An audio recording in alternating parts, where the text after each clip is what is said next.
पुढे काँग्रेसच्या गुटातून महत्त्वाची अपडेट। काँग्रेस महाराष्ट्र प्रदेशाध्यक्ष नाना पटोले यांच्या अध्यक्षतेखाली काँग्रेसचं शिष्टमंडळ आज दिल्लीमध्ये केंद्रीय निवडणूक आयोगाची भेट घेणार आहेत। ईव्हीएम घोळप्रकरणी आयोगाकडे तक्रार करणार असल्याचं पाहायला मिळत आहे। दिल्लीमध्ये हायकमांड सोबतही बैठकीची शक्यता आहे। महत्त्वाची अपडेट काँग्रेसच्या गुटातून ही महत्त्वाची अपडेट। काँग्रेसचे महाराष्ट्र प्रदेशाध्यक्ष नाना पटोले यांच्या अध्यक्षतेखाली काँग्रेसचं शिष्टमंडळ आज दिल्लीमध्ये केंद्रीय निवडणूक आयोगाची भेट घेईल। या भेटीमध्ये नेमकी काय चर्चा होते हे पाहणं सुद्धा महत्त्वाचं असेल, कारण ईव्हीएम घोटाळा संदर्भात विरोधक चांगलेच आक्रमक झालेले होते। त्या संदर्भात सुद्धा या भेटीमध्ये चर्चा होण्याचीही शक्यता आहे।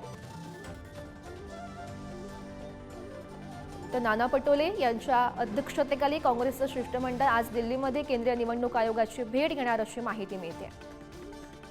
तर या संदर्भात अधिकची अपडेट जाणून घेऊयात। आमचे प्रतिनिधी शिवाजी काळे सध्या आपल्यासोबत आहेत। शिवाजी, महत्त्वाची अपडेट्स। नाना पटोले यांच्या अध्यक्षतेखाली काँग्रेसचं शिष्टमंडळ आज या निवडणूक आयोगाची भेट घेईल। कधीपर्यंत ही भेट होऊ शकते आणि नेमकं भेटीत काय घडू शकतं? संध्याकाळी 5 वाजता काँग्रेसने जे आक्षेप घेतलेले आहेत त्या संदर्भात एका शिष्टमंडळाला निवडणूक आयोगानेच चर्चेसाठी बोलवलेले आहे आणि त्यांच्या चर्चेचं समाधान होणार आहे। सगळ्यात महत्त्वाचं यामध्ये मुद्दा हा आहे की ज्या पद्धतीने मतदारांची संख्या शेवटच्या टप्प्यात वाढलेली आहे आणि मतदारांची आकडेवारी देण्यासाठी जो वेळ कालावधी लागलेला आहे तो एक अत्यंत चिंतेचं बाब असल्याचं बोललं जात आहे। कारण सध्या टेक्नॉलॉजीचं युग आहे, तंत्रज्ञानाचं युग आहे। अशा काळामध्ये गौरी जी मतदानाची आकडेवारी येण्यासाठी 2-2 दीड दिवस लागतो का, असा प्रश्न या निमित्ताने उपस्थित केला जात आहे। कारण गडचिरोली भागामध्ये असो किंवा महाराष्ट्रातील इतर भाग असो जो आदिवासी आहे अशा भागातून कदाचित आकडेवारी येण्यासाठी वेळ लागू शकते। मात्र ही आकडेवारी येण्यासाठी अधिकचा वेळ का लागतो?